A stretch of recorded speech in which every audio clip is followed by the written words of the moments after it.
Innal hamdalillah nahmaduhu wa nasta'inuhu wa nastaghfiruh wa na'udzu billahi min syururi anfusina wa min sayyiati a'malina. May yahdihillahu fala mudilla lahu wa may yudlil fala hadiya lahu. Asyhadu an la ilaha illallah wa asyhadu anna Muhammadan 'abduhu wa rasuluh la nabiyya ba'dah. Qala Allah Ta'ala fi kitabin karim, a'udzu billahi minasyaitonir rajim. Ya ayyuhalladzina amanu taqullaha haqqa tuqatih wa la tamutunna illa wa antum muslimun. Alhamdulillahirabbil alamin. Allahumma sholli ala sayyidina Muhammad wa ala ali sayyidina Muhammad.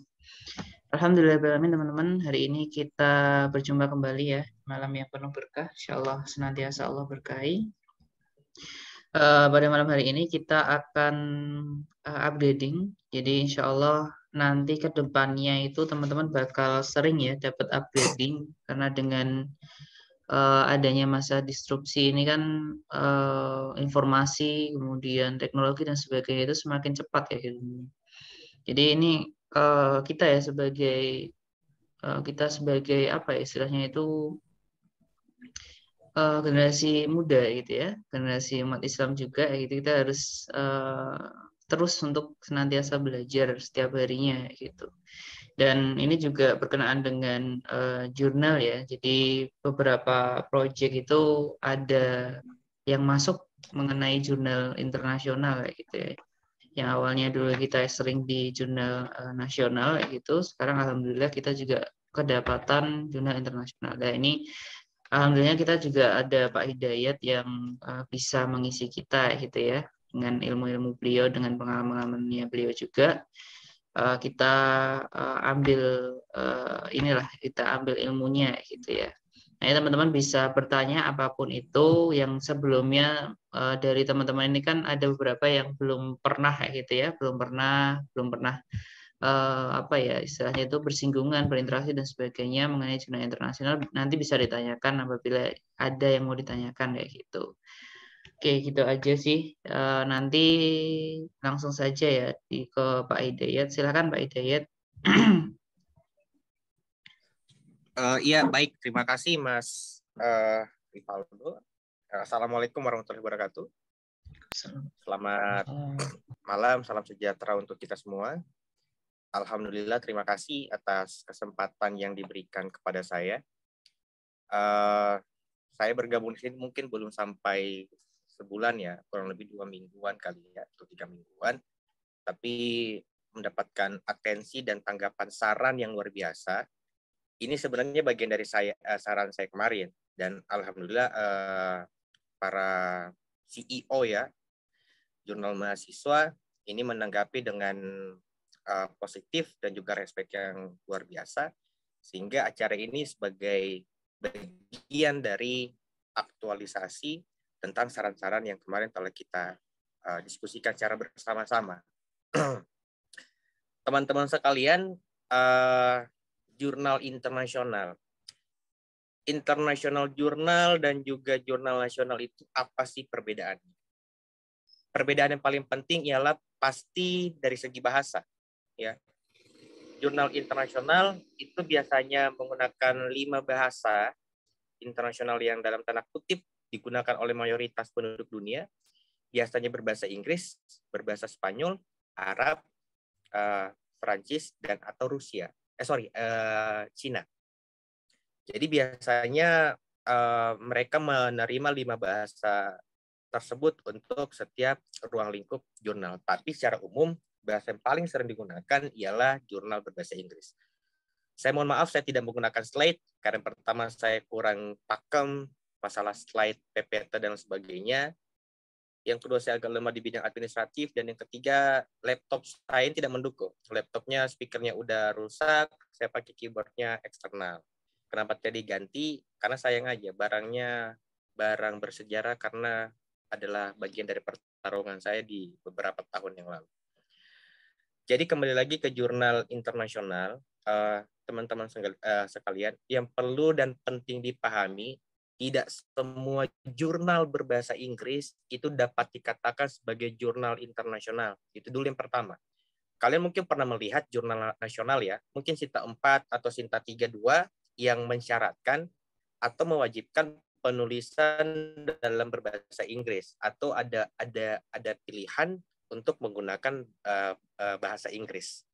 Tetapi harus dipahami dalam definisi jurnal internasional yang digunakan oleh Kemendikbud dalam Permendikbud misalnya, itu jurnal yang dapat dikatakan jurnal internasional minimal dalam satu volume itu ada 2 penulis asing ya atau 2 penulis dari negara yang berbeda. Yang kedua, dilihat editorial board-nya seperti apa. Editor board itu minimal berasal dari 4 negara dan juga 4 benua. Dan yang ketiga, sebaran dari geografis tim reviewer itu harus minimal tadi 4 negara dan juga 4 benua. Jadi jurnal internasional itu tidak serta-merta ketika misalnya berbahasa Inggris dapat dikatakan jurnal internasional. Dia pun harus lihat sudah berapa negara sih yang sudah melakukan submit atau sudah menerbitkan jurnal di situ. Ruang lingkup Indonesia beberapa jurnal bisa dikatakan sebagai jurnal internasional ya. Sepengetahuan saya misalnya di kampus saya Sinta 2, dia sudah berbahasa Inggris, sudah meliputi semua persyaratan dan sudah dapat dikatakan sebagai jurnal internasional ya. Tapi orang Indonesia berpikirnya jurnal internasional itu adalah jurnal yang di luar negeri doang seperti itu. Pakemnya seperti itu. Nah, jurnal internasional sendiri pada prinsipnya nilai KUM ya. Jadi jurnal internasional itu nilai KUM-nya berbeda dengan nilai KUM yang didapatkan jurnal Sinta 6 sampai di Sinta 1 misalnya. Ya. Jadi nilai KUM jurnal internasional itu dia adalah 20 poin ya. 20 poin dia setara dengan jurnal Sinta 2 Indonesia sebenarnya. Karena kalau misalnya kita bagi atau kita lihat Permendikbud, jurnal Sinta 1 itu nilai KUM-nya 25 sampai dengan 40 poin. Jurnal Sinta 2 itu nilai KUM-nya 20, Sinta 3 15, Sinta 4 10, Sinta 5 dan 6 itu dia di tingkatan KUM nilainya adalah 5 dan juga 10. Kalau ISSN sudah pasti poin KUM-nya ada 5. Apa itu KUM? KUM itu angka kredit menilai dosen. Jadi makin banyak KUM yang dikumpulkan, makin cepat dosen itu naik pangkat.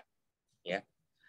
Jadi memang ada beberapa pilihan untuk jalur publikasi jurnal internasional. Nah, sepengalaman saya ya, jurnal internasional jika dibandingkan dengan jurnal Indonesia, memang dalam soal penerbitan volume, mereka itu lebih fleksibel. Kebanyakan jurnal internasional rating impact-nya tinggi ya, rata-ratanya aja. Rata-ratanya itu mereka biasanya frekuensi penerbitannya per bulan atau paling minimal per 3 bulan.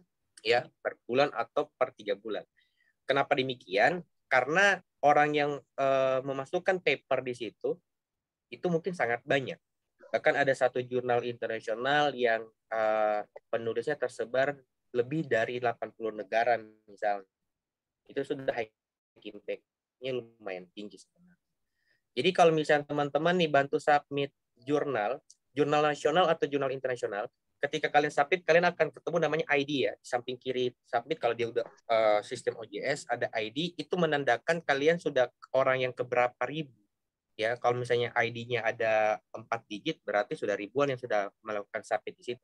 Termasuk yang orang sudah men-submit publish, ataupun ditolak, atau yang sementara di review.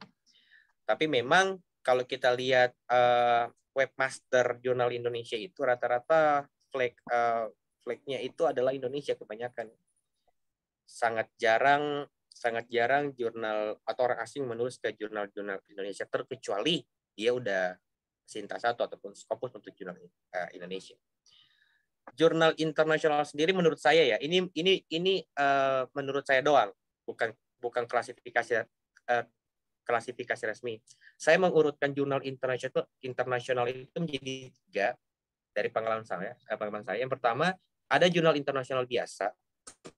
Dia biasanya indeksingnya itu hanya yang high impact-nya mungkin hanya Copernicus doang.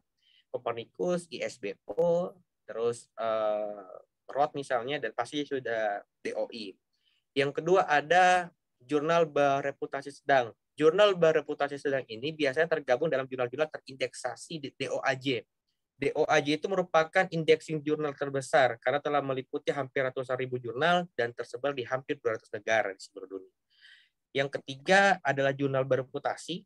hanya 2 indeks yang diakui di Indonesia.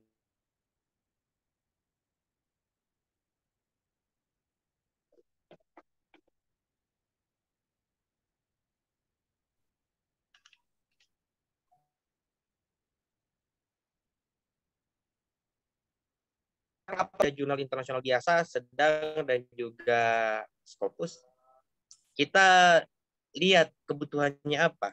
Kalau misalnya kebutuhannya hanya misalnya S1 dan juga S2, sepengalaman saya jurnal internasional biasa sudah cukup baik atau sudah cukup untuk memenuhi syarat luaran atau syarat mereka untuk bisa ujian tesis ataupun skripsi misalnya. Terus kalau misalnya jurnal DOAJ itu biasanya adalah jurnal-jurnal yang diperlukan untuk mahasiswa S3 yang mau ujian proposal. Jadi S3 itu dia butuh 2 jurnal ya. Yang pertama di proposal adalah jurnal internasional terindeks DOAJ. Yang kedua jurnal internasional bereputasi terindeks Scopus atau Web of Science. Nah, jurnal bereputasi sedang yaitu DOAJ itu menjadi syarat untuk ujian proposal. Terus yang ketiga adalah jurnal Scopus dan juga Web of Science. Ini menjadi syarat mutlak dan wajib bagi seorang doktor yang ingin mengikuti ujian terbuka, ya. Jadi biasanya kalau ujian proposal itu dia cukup LOA DOAJ, ujian tertutup wajib DOAJ sudah terbit, tetapi untuk ujian terbuka ya itu wajib publish jurnal internasional bereputasi ya. Sekarang kalau misalnya jurnal internasional biasa, jurnal internasional sedang, dan juga jurnal internasional bereputasi, apa sih? Mungkin nanya tentang harganya mungkin, prosesnya bagaimana. Jadi kalau jurnal internasional biasa itu sepengalaman saya, harga jurnalnya itu di antara range harga 40, $50 sampai dengan $100. Kalau dirupiahkan dia sekitar 500.000 sampai sejutaan lebih lah. Ya, jarang yang jurnal internasional biasa itu mematok harga sekitar $200 jarang. Paling maksimal mungkin $150. Nah, untuk jurnal DOAJ ya, jurnal DOAJ itu sepengalaman saya range harganya agak meningkat ya. Range harga jurnal DOAJ sendiri itu biasanya di angka $200 sampai $300 ya. Mungkin bahkan lebih seperti itu. Karena mereka DOAJ itu kenapa dikatakan sedang? Karena terbitannya itu harus frekuensi terbitannya itu minimal 10 dan memang harus melalui proses peer review yang baik atau lumayan ketat. Kalau untuk jurnal Scopus ya, jurnal Scopus itu range harganya ya dari Q4 sampai Q1 yang saya dapatkan di angka 10 dan paling mahal itu di angka 40 juta. Itu untuk jurnalnya doang. Walaupun ya di ketiga jurnalnya itu kita bisa menemukan yang gratis. Scopus pun ada yang gratis seperti jurnal saya yang kemarin itu sepenuhnya gratis sebenarnya. Tapi biasanya dalam proses seleksinya kita akan menemui proses seleksi yang sangat-sangat ketat.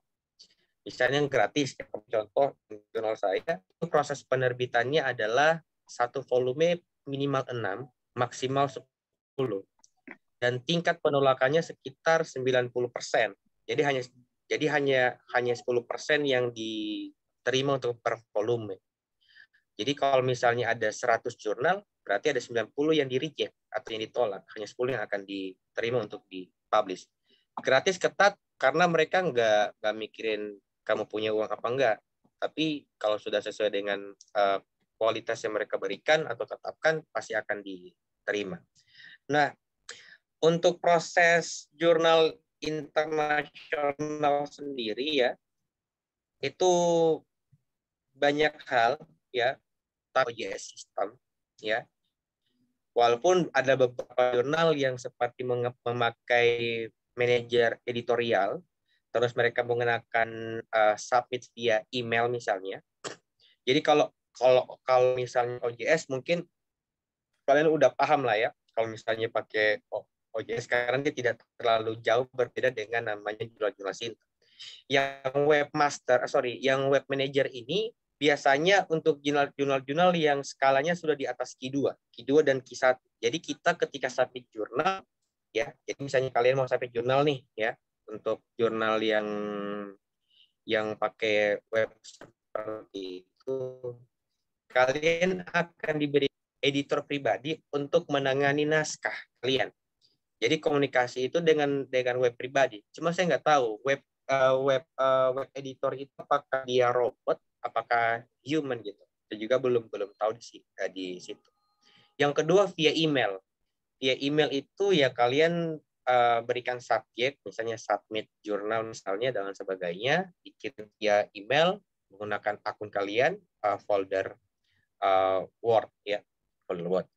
Jadi di sini sementara saya menjelaskan juga, nanti kalau ingin mensanggah atau bertanya nggak jadi masalah, supaya kita nggak terlalu formal dan juga tegang.